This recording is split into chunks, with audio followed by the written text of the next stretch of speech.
যে মাছটা ভাজা হয়ে গেছে, মাছটা তুলে নিচ্ছি।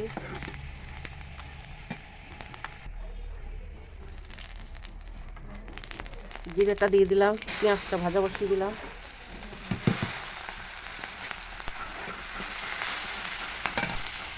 এখন মাছের আলুগুলো দিয়ে দেবো। আলু পেঁয়াজটা ভাজা হয়ে গেছে, এবার হলুদটা দিয়ে দিলাম, নুনটা দিয়ে দিলাম, মশলাটা দিয়ে দিলাম। তরকারি বানাচ্ছি, এবার জলটা ঢেলে দেবো।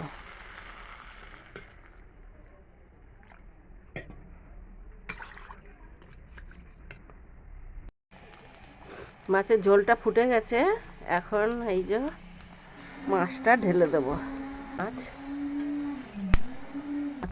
মাছটা ঢালা হয়ে গেল, এখন ঝোলটা হয়ে গেছে।